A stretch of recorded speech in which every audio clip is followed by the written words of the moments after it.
Hello everyone, this is Shyam Kumar and you are watching Nice Spoken English. Dear friends, in our last video we had discussed all about the use of had and had to, and in this video we will discuss about the use of will have and shall have. Let's come how to use will have and shall have. यदि किसी वाक्य में कर्ता का होगा, होगी, पास होगा, पास होगी रहे और वाक्य में क्रिया न रहे। किसी हिंदी वाक्य में कर्ता का होगा, होगी या पास में होगा, पास में होगी रहे और वाक्य में क्रिया ना रहे तो तभी वहाँ हम विल हैव शैल का इस्तेमाल करते हैं। जैसे हमने प्रेजेंट ऑब्लिगेशन में हैज हैव का इस्तेमाल किया था, मेरे पास कलम है, I have pen. Past obligation में हम हैड का प्रयोग किए थे, जैसे मेरे पास पेन था, आई हैड पेन। और फ्यूचर ऑब्लिगेशन में हम विल हैव शैल हैव का प्रयोग करेंगे, जैसे मेरे पास पेन होगा, मेरे पास कार होगा, मेरे पास पैसा होगा, इसी तरह। तो इन ओडिया प्लीज जदि कौनसी वाक्य रे कर्तार हेब हेबे थिब थिबे कर्ता पाखरे हेब पाखरे हेबे थाए एवं वाक्य रे क्रिया न थाए तेबे सेठारे विल हैव शैल हैव सहायक क्रिया बसे।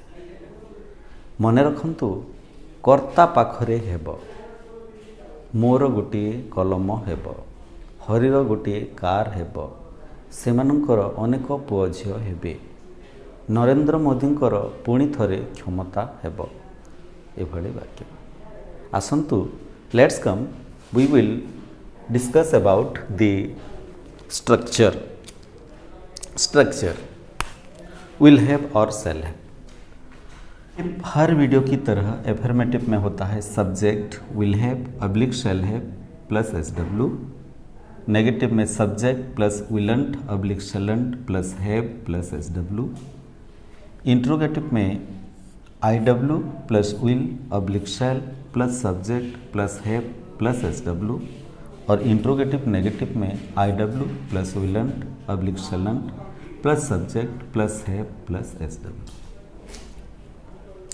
जैसे विल हैव और शैल हैव का इस्तेमाल हम कहाँ करते हैं? इससे पहले ब्रिटिश इंग्लिश के फार्मूला के अनुसार हमने फर्स्ट पर्सन आई और वी के साथ शैल का प्रयोग किए थे, और third person singular number, second person और थर्ड पर्सन प्लूरल नंबर के साथ हम विल का इस्तेमाल किए थे। ये था according to the British English, परंतु अमेरिकन इंग्लिश के अनुसार हम हर सब्जेक्ट के साथ विल का ही इस्तेमाल करते हैं। अमेरिकन इंग्लिश में शैल का प्रचलन नहीं है। तो आइए कुछ सेंटेंस हम ट्रांसलेट करते हैं। आपका एक कार और एक बंगला होगा, आपका होगा, मेरा होगा, उन लोगों का होगा, आपका एक कार और एक बंगला होगा। इस सेंटेंस से साफ पता चल रहा है कि ये एफर्मेटिव है। तो आइए हम इसे एफर्मेटिव सूत्र लेके ट्रांसलेट करते हैं। आपका एक कार और एक बंगला होगा, यहाँ सब्जेक्ट यू है, तो हम हेल्पिंग वर्ब विल हैव लेंगे। यू विल हैव एक कार और एक बंगला, you will have a car and a bungalow, BUN bungalow. आपका एक कार और एक बंगला होगा, you will have a car and a bungalow. Next है नेगेटिव सेंटेंस। मोदी जी के पास हमेशा क्षमता नहीं रहेगा, मोदी जी के पास हम हमेशा क्षमता नहीं रहेगा। मेरे पास हमेशा पैसा नहीं होगा, आपका ये सुंदर चेहरा आपके साथ हमेशा नहीं होगा। तो आइए मोदी जी के पास हमेशा क्षमता नहीं रहेगा, ये नेगेटिव है। Mister Modi will not have, mister Modi will not have क्या? क्षमता, power, always. Mister Modi willn't have power always. Mister Modi के पास हमेशा क्षमता नहीं रहेगा, नहीं होगा। फिर आइए एक इंट्रोगेटिव सेंटेंस। मेरे पास कब 20 लाख रुपया होगा, आपके पास कब कार बंगला होगा? मेरा एक अच्छा दोस्त कब होगा? मेरे पास कब 50 लाख रुपया होगा? ये इंट्रोगेटिव है, तो आइए पहले इंट्रोगेटिव वर्ड लेते हैं। कब, व्हेन, विल या सेल ले। अगर हम ब्रिटिश इंग्लिश फॉर्मूला लेते हैं तो सेल लेंगे और अमेरिकन में विल लेंगे। व्हेन विल आई हैव क्या 50 lakh 50 lakh rupees. When will I have 50 lakh rupees और when shall I have 50 lakh rupees. फिर आइए इंट्रोगेटिव प्लस नेगेटिव। आपका ये समस्या हमेशा क्यों नहीं रहेगा? क्यों नहीं रहेगा? क्यों नहीं? क्यों नहीं? तो ये इंट्रोगेटिव नेगेटिव है। इसे हम ट्रांसलेट करते हैं इंट्रोगेटिव नेगेटिव फार्मूला लेके। आपका ये समस्या हमेशा क्यों नहीं रहेगा?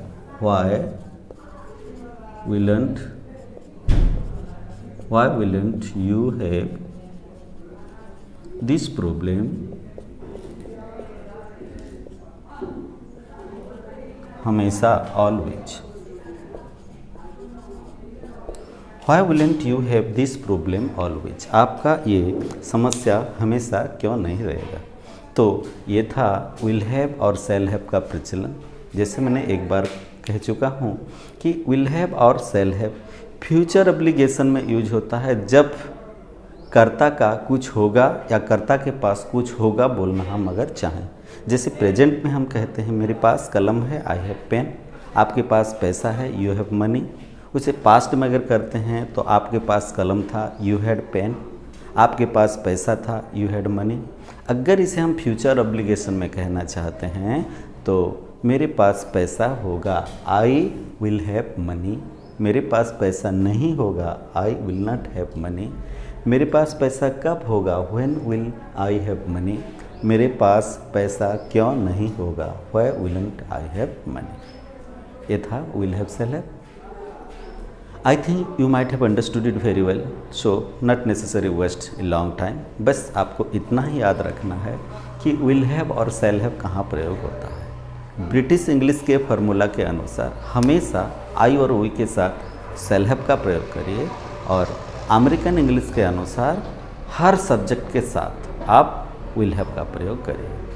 ब्रिटिश इंग्लिश में थर्ड पर्सन सिंगुलर नंबर होता, ही, सी, इट, नेम, दे और यू के साथ विल का प्रयोग होता है और आई और वी के साथ सेल का प्रयोग होता है। वैसे अमेरिकन इंग्लिश में सेल का इस्तेमाल ना के बराबर है, हमेशा हम विल का ही इस्तेमाल करेंगे। अब आइए हम will have to shall have to के बारे में चर्चा करते हैं। So will have to shall have to का इस्तेमाल कहाँ होता है? यदि किसी वाक्य के अंत में ना पड़ेगा, नी पड़ेगी, ना होगा, नी होगी रहे और वाक्य में क्रिया रहे तो वहाँ will have to shall have to सहायक क्रिया का इस्तेमाल किया जाता है। ना पड़ेगा, नी पड़ेगी, ना होगा, नी होगी और वाक्य में क्रिया रहे। जैसे मुझे कल दिल्ली जाना पड़ेगा। आपको दिन भर मेहनत नहीं करना पड़ेगा। हमें इस देश के लिए क्या करना होगा। इस प्रकार के वाक्य यदि हो तो वहाँ will have to shall have to सहायक क्रिया का प्रयोग होता है। इन ओडिया जदि कौनसी वाक्य शेषरे कु पड़िबो, कु हेबो थाए एवं वाक्य क्रिया थाए तेबे सेठारे will have to shall have to सहायक क्रिया बसे। मन रखंतु फ्यूचर ऑब्लिगेशन रे यह कौनसी कार्य करिबाकू पड़िबो, जीवाकू पड़िबो। मते आसंता काली दिल्ली जीवाकू पड़िबो। आम्भमानंकु 8 घंटा परिश्रम करिबाकू पड़िबो नाही। आम्भमानंकु ए देश पई कोन करिबाकू हेबो। एपरि वाक्य रे will have to shall have to सहायक क्रिया बसिता। सो already we have discussed about the use of will have and shall have. Now we will discuss about the use of will have to and shall have to. Will have and shall have can denotes in the obligation of having something of somebody in future obligation. ना पड़ेगा, नी पड़ेगी रहे और क्रिया रहे। जैसा आपको सुबह जाना पड़ेगा, जाना। आपको मेरे लिए कुछ बनाना पड़ेगा, बनाना। हमें बच्चों को मोरालिटी का शिक्षा देना होगा। शिक्षा देना, इस प्रकार वाक्य में हम will have to shall have to का इस्तेमाल करते हैं। So please let's come now will discuss about the structure. हर वीडियो की तरह इसी स्ट्रक्चर का भी एफर्मेटिव, नेगेटिव, इंट्रोगेटिव और इंट्रोगेटिव नेगेटिव स्ट्रक्चर है। एफर्मेटिव में होता है पहला subject will have to, shall have to plus verb plus SW. Negative में होता है subject plus will not oblique shall not plus have to plus verb one plus SW. और interrogative में होता है IW plus will oblique shall plus subject plus have to plus verb one plus SW. और interrogative negative में होता है IW plus willn't oblique shalln't plus subject plus have to plus verb one plus SW. So इसी तरह हम affirmative, negative, interrogative और इंट्रोनेगेटिव के 4 example लिए हैं और इसे हम वन बाय वन ट्रांसलेट करेंगे। आइए देखते हैं। पहला सेंटेंस, हमको प्रगति के लिए मेहनत करना पड़ेगा। हमको प्रगति के लिए मेहनत करना पड़ेगा। ये एफर्मेटिव सेंटेंस है, इसलिए हम सबसे पहले यहाँ सब्जेक्ट लिए। सबसे पहले हम सब्जेक्ट लिए we will have to. Labour ये वर्ब है, लेबर फॉर डेवलपमेंट ये एसडब्ल्यू है। We will have to labour for development. We will have to labour for development. हमें प्रगति के लिए मेहनत करना पड़ेगा। फिर आइए एक नेगेटिव सेंटेंस, आपको प्रतिदिन पढ़ना नहीं पड़ेगा। आपको प्रतिदिन पढ़ना नहीं पड़ेगा। यू ए सब्जेक्ट है, willn't have to study a verb है everyday. You willn't have to study everyday. आपको प्रतिदिन पढ़ना नहीं पड़ेगा। फिर आइए इंट्रोगेटिव सेंटेंस, मुझे अपना अस्तित्व कैसे बचाना होगा। मुझे अपना अस्तित्व कैसे बचाना होगा, क्यों बचाना होगा, कब बचाना होगा, ये इंट्रोगेटिव है। तो इंट्रोगेटिव के सूत्र के अनुसार सबसे पहले आईडब्ल्यू है, हम आईडब्ल्यू लेते हैं। How will I subject have to shape verb my entity. How will I have to shape my entity. मुझे अपना अस्तित्व कैसे बचाना पड़ेगा। फिर लास्ट सेंटेंस, अरविंद को पैसा क्यों नहीं खर्च करना पड़ेगा। अरविंद को पैसा क्यों नहीं खर्च करना पड़ेगा, क्यों नहीं, ये इंट्रोगेटिव प्लस नेगेटिव है। तो आइए इसे ट्रांसलेट करते हैं। व्हाई विल नॉट, ये इंट्रोगेटिव आईडब्ल्यू, इंट्रोगेटिव नेगेटिव में पहला आईडब्ल्यू है। Why will not Arvind subject है। Why will not Arvind have to ये सहायक क्रिया है। स्पेंड ए वर्ब है, मनी ए एसडब्ल्यू है। Why will not Arvind have to spend money. Arvind को पैसा क्यों नहीं खर्च करना पड़ेगा। So dear friends, it was all about the use of will have to, shall have to. शायद ये आप समझ गए होंगे क्योंकि this is very easiest form and daily we are discussing throughout this way and all type of this structure. So I hope that you might have understood it very well. My dear friends, thank you very much that you are watching my video very patiently. Please, it's my best request to you, subscribe this one, like this one, share this video and comment me, as your comment will be give me inspiration to produce new video before you. Thank you very much.